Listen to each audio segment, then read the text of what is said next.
After Dana White announces Jon Jones retires, we see Jon Jones respond, and also a hot article right now about Jon Jones potentially getting in trouble with the law once again, guys. This is serious. We're going to read this article, but let's just say the duck has been killed. Everything is just happening live, guys. Like, I am right now just in the midst of this news storm, but guys, this is such big news. Of course, we have to do an emergency video right away, not even wait until the morning. Instead of giving some pre-context, and just, rambling, you guys know the situation. I know what you guys are here for. I don't want to waste any time, guys. Let's look at what Dana White said, then let's look at what Jon Jones said. Let's look at some of these charges that he's getting hit with, guys. This is new charges. I want to talk about all of this, guys. Hit the subscribe button. Let's get into it. I want to play you guys what Dana White said, guys. This was after, UFC Baku, and, Dana White came out in the post-fight press conference, dropped this in the middle of the press conference, guys. He might not even have said this if someone didn't ask him about Jon Jones. So let's hear what he had to say. Takes the fight, or are you going to strip him? What do you think is more important, to keep Obviously, the belt there he's talking about the Jon Jones situation, legacy,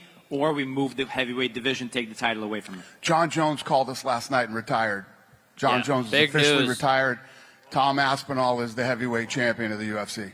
Like this is how you drop this news. Like I said, I think the craziest thing is this happens 9 minutes into the press conference. Like, everybody is shocked. Like, wait, what did he just say? Like this is just some off the cuff comment. Like, this is, oh, by the way, this happened. I mean, it makes sense because the UFC definitely don't want to highlight this failure on their part. So they're going to, try to hide it. And this is the preferable option. This is where the least amount of people are going to find out about this. And I think we're going to find out more and more details, guys, because I'm telling you guys, this is not the whole story. We do not know the whole story as of yet, but I'm guaranteeing you guys it will come out. But here, guys, is what I'm really interested in, all right? This is Jon Jones's response, right? So Jon Jones tweeted out pretty much, I think, like an hour or two after Dana White made his announcement. Today, I'm officially announcing my retirement from the UFC. This decision comes after a lot of reflection, and I want to take a moment to express my deepest gratitude for the journey I've experienced over the years. I want to thank the UFC, Dana, Hunter, Lorenzo, God. Thank you all for being part of this incredible journey for me, blah, blah, blah. So this is a pretty mundane response. I mean, this would be a respectable response if Jon Jones didn't spend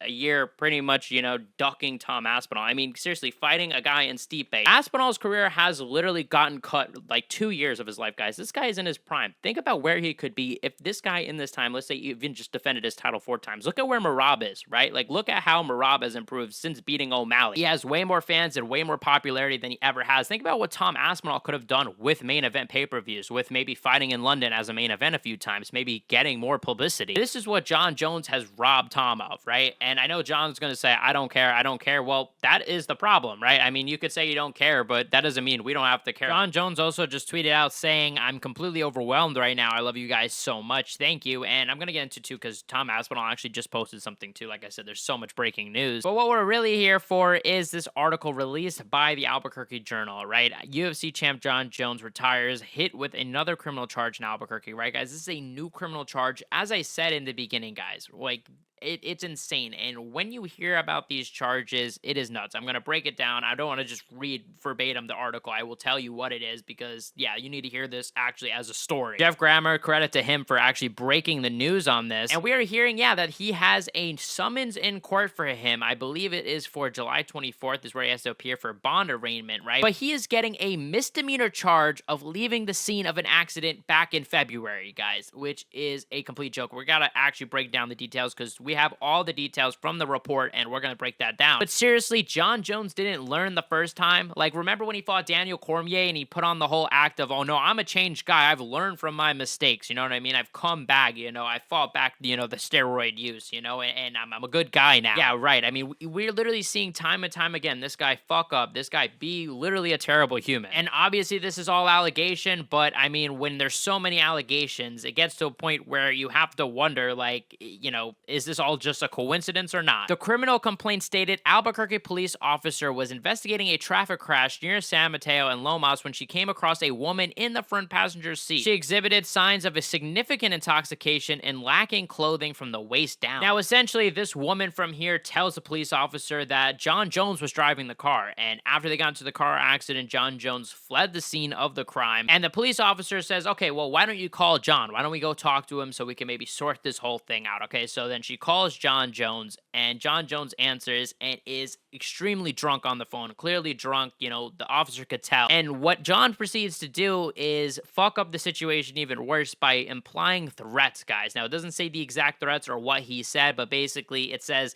the capacity to employ lethal force. So I'm assuming he probably said, look, I know how to fight. I know how to kill you. I could kill you if I want to, things like that. Now, after the threats were made, the cop, got some backup and kept asking, yo, are you Jon Jones? And Jon Jones apparently would not give a straight up answer. When interviewed in person a few days after the crash, Jones said that the woman found in the car had left his house earlier in the day intoxicated and called him getting in the crash. Jones said the person she handed the phone to immediately opened the conversation with unprofessional language, which led him to doubt the legitimacy of the individual's claim. Now here, Jon is accusing the police officer that was at the traffic scene of using unprofessional language, which made Jon Jones think that it wasn't a police officer. This is what his version of events are. I presume Jon has probably talked to his lawyers, and I presume that Jon probably told him the story word by word, and I guarantee you the police officer probably used, curse words. Maybe he got frustrated in the call, and maybe Jon is going to use this or hope to use this maybe to show the judge and say, hey, this is why I actually wasn't sure if this was a cop. Which, if Jon Jones was the one driving the car, I mean, it is pretty unlikely that he didn't think that this was a real cop. I mean, come on, seriously. Now, the scariest part of this story is the fact that the woman later told police she drank alcohol and consumed mushrooms at Jones's house and recalled needing to change her clothes at his house. And her next recollection was being at the scene of a traffic accident. She said the last person she remembered driving her car was Jones. Police said Jones called the woman's phone 13 times from the time of the crash until 11:34 a.m. the following morning, and that text messages from his phone were included, though could not be captured in a call detail record. Now, Jon Jones says, look, that this girl left his house, and from there, she got into an accident on her own. She drove the car herself, got into an accident on her own, was intoxicated,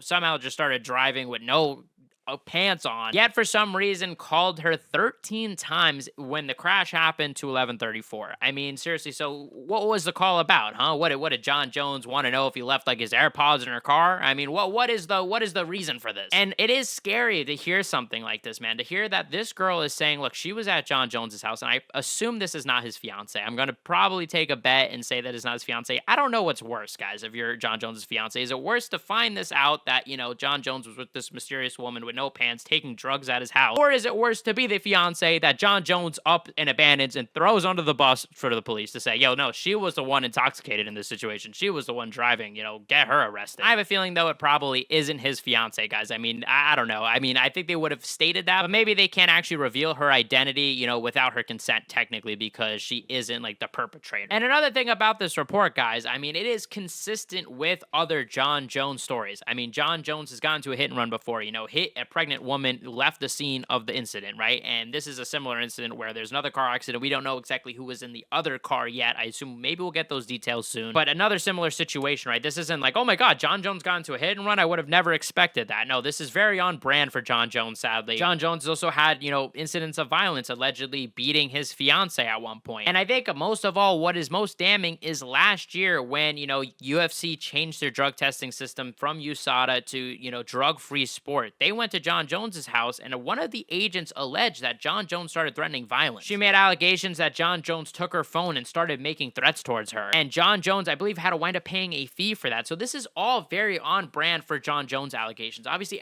all of this is all allegations, right? But when you see patterns in allegations, guys, that is when you should seriously pay attention, because it is coming from different time periods, different sources. And I mean, the fact that Jon Jones is with this just random woman doing drugs in his house, I mean, in the morning, guys, this is not a good look, guys. This is giving me some Diddy vibes. You know what I'm trying to say? Like, seriously. Tom Aspinall came out on Instagram saying, for you fans, it's time to get this heavyweight division going, an active, undisputed heavyweight champion. Which honestly sounds pretty nice. I mean, we haven't had that in years. We also saw Jailton Almeida come out saying, congrats, champ, you deserve that, and basically call for a fight with Tom Aspinall, which, if we're talking about, heavyweight contenders, isn't a bad idea. Someone said that this is apparently Jon Jones's record updated, losing to Tom Aspinall by fear. Jon Jones Jones' career was one for the ages. 4 positive tests for PEDs, tested positive 4 years in a row, lost to Matt Hamill in 2009, arrested at least 6 times, stripped of his title at least once, ducked Tom Aspinall, knocked down a pregnant lady nearly and his wife. And yeah, I mean, good job, Jon Jones. Really good job. But yes, guys, the duck has been slain, guys. And I mean, we're not even talking about a duck at this point, guys. Like, a duck is too friendly. Like, a duck is too cute. Like, this is like a rat, like a mole, guys. Like, this is something even more disgusting. And yeah, guys, we are going to keep on top of this situation. I'm sure tomorrow there will be a new video. I don't know if it'll be about this, but it'll be about either UFC 317 or this, because I'm sure we're going to get a lot more details, guys. Let me know what you guys think in the comment section below. Check out my last video where I reacted to Jon Jones storming out of the Nelk podcast interview, which really spelled the beginning of the end. You guys are the best fan base MMA. Hit the subscribe button, like, comment, and share, and I'll see you guys in the next one.